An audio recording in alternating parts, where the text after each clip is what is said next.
নমস্কাৰ মই অন্তৰীক্ষ গগৈ এটো মোৰ চেনেলৰ দ্বিতীয় ভিডিও আহক আজি আমি FPV ড্ৰোন এখন কেনেদৰে বনোৱা হয় আৰু ইয়াৰ পাৰ্টসমূহৰ বিষয়ে অলপ আলোচনা কৰোঁ ভিডিওটো আৰম্ভ কৰাৰ আগতে FPV ড্ৰোন কি কৈলোৱাটো ভাল হ'ব কাৰণ সকলোৱে নাজানিবও পাৰে FPV ড্ৰোন হ'ল আচলতে এখন নৰ্মেল ড্ৰোনৰ নিচিনাই এইখন ড্ৰোন উৰাবলৈ ব্যৱহাৰ কৰা হয় এখন গগলছ সেইবাবে ইয়াক ফাৰ্ষ্ট পাৰ্সন ভিউ ড্ৰোন বুলি কোৱা হয় এইখনৰ স্পীড যথেষ্ট বেছি সেয়েহে ইয়াক বিনা গগলছত উৰাব নোৱাৰি এইখিনিতে কিছুমানৰ মনত প্ৰশ্ন উদয় হ'ব পাৰে এইখন ড্ৰোন আচলতে ক'ত ব্যৱহাৰ কৰা হয় এইখিনিতে কৈ লোৱাটো ভাল হ'ব এইখন কোনো খেলনাৰ খেলিবৰ বাবে ব্যৱহাৰ কৰা ড্ৰোন নহয় এইখনৰ কষ্টটো যথেষ্ট হাই যিহেতু আৰু এইখন আচলতে ৰেচিং ড্ৰোন হিচাপে প্ৰথমতে অসমৰ বাহিৰত বা ইণ্ডিয়াৰ বাহিৰত ইউজ কৰিছিলে ৰেচিং ড্ৰোন হিচাপে বৰ্তমান এইখনক চিনেমেট্ৰিক ড্ৰোন হিচাপে ইউজ কৰা হয়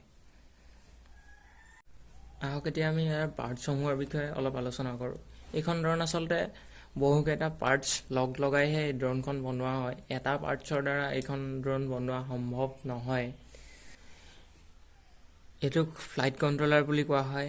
ইয়াক সকলোৱে FC বুলি জানে ইয়াৰ বিভিন্ন ধৰণৰ টাইপ থাকে F4 F7 আৰু যিমানে আপগ্ৰেডেড ভাৰ্সন হয় ইমানে ইয়াৰ স্পীড বেছি হয় আৰু ইয়াৰ ফিচাৰ্ছবোৰ বেছি পোৱা যায় আচলতে গোটেই ড্ৰোনখন কণ্ট্ৰোল কৰে ইয়াক ব্ৰেইন বুলিব পাৰি ইয়াৰ পিছত আহিব ESC টোৰ টাইপ থাকে ইয়াৰ কিমান এমছৰ আৰু ইয়াৰ মানে ভিতৰত ইয়াক কণ্ট্ৰোল কৰা এটা সাৰ্কিট এটা থাকে মেমৰি এটা থাকে BLHL 32 ডিসট তেনেকুৱা টাইপ হেবোৰ প্ৰটোকল হয় ডিসট বাৰু এটো কণ্ট্ৰোল হেৰি নহয় BLHL 32 বিট তেনেকে থাকে বিভিন্ন ধৰণৰ টাইপ থাকে আৰু ইয়াত ম্যাক্সিমাম আউটপুট 65 এমছ দিব পাৰে আৰু কন্টিনিউয়াছলি 50 এমছ দিব পাৰে আৰু এই দুটা হৈছে বেটাৰি কানেক্ট কৰা या টাৰ্মিনেল মানে লিপো বেটাৰি কানেক্ট কৰা টাৰ্মিনেল ই চাৰিটা এটো 4-in-1 ESC হয় অনলি সিঙ্গল কে ইন্টিগ্ৰেটেড 1 ESC উপায় যদি লগাও বুলিব পাৰি যদি লগাবলৈ ইচ্ছা থাকে তেনেকুৱাও পাৰিব লগাব কিন্তু 4-in-1 ESC হলে অলপ ইজি হয় লগাবলৈ ইয়াৰ মেইন কামটো হৈছে মটৰ গিটাৰ স্পীড কন্ট্ৰোল কৰা ইলেক্ট্ৰনিক স্পীড কন্ট্ৰোলাৰ মানে মটৰ গিটাৰ স্পীড কোনটো ডাইৰেকশনত ঘূৰিব কোনটো মটৰ কিমান স্পীড দিব তাৰ কন্ট্ৰোল কৰা ইয়াৰ কাম আৰু ইয়াৰ পিছত আহিব VTX মানে হৈছে ভিডিও ট্ৰান্সমিটাৰ ভিডিওটো আপুনি যেটো চাই উৰাব আপুনি যেটো চাই ড্ৰোনখন কন্ট্ৰোল কৰিব হেতুৱে ট্ৰান্সমিট কৰিব তো আপোনাৰ গগলছখনলে গগলছ মানে হৈছে আপোনাৰ দেখাইছো ৰব এইখনক কোৱা হয় গগলছ এইখনত চাই আপুনি ড্ৰোনখন উৰাব লাগিব এই VTX টোৰ পৰাই এইটোৰ পৰাই এই গগলছখনলে ট্ৰান্সমিট কৰে ভিডিও সিগনেলটো ইয়াক কোৱা হয় VTX ভিডিও ট্ৰান্সমিটাৰ আৰু ইয়াৰো পাৱাৰ আউটপুট লৈ ইয়াৰো টাইপ থাকে 25 মেগাৱাট মিলিৱাট তেনেকুৱা টাইপ মানে 800 MW মিলিৱাট হেতেনকুৱা টাইপ থাকে আৰু ইয়াত এটা স্পেশাল ফিচাৰ্স থাকে কিছুমানত স্মাৰ্ট অডিও বুলি কোৱা হয়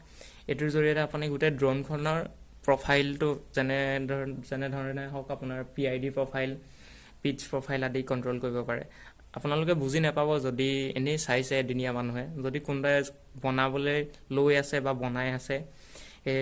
তেওঁলোকে বুজি পাব PID বা পিচ প্ৰফাইল হেবোৰ কি হয়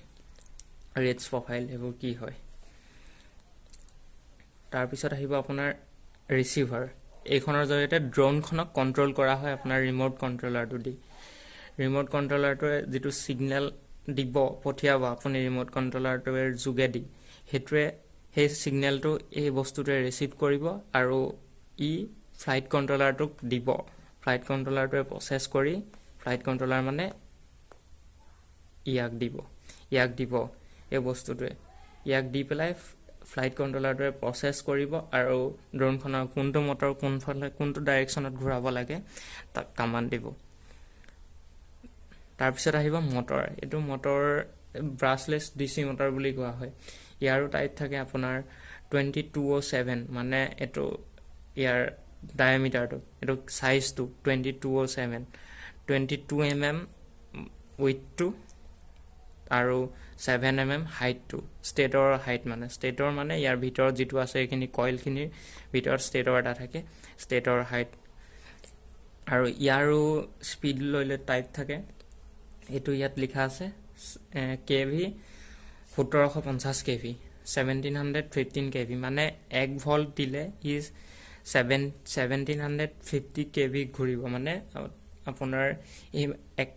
1 ভল্টত এই ইমানটো পাক ঘূৰিব 1750 পাক ঘূৰিব এইকেইটাই আৰু ইয়াৰ মেইন পাৰ্টছ আৰু এইসমূহ কেনেদৰে এছেম্বল কৰে তাক লৈ এটা বেলেগকৈ ভিডিঅ' বনাম বৰ্তমান এনে পাৰ্টছবোৰৰ বিষয়ে অলপ আলোচনা কৰিলোঁ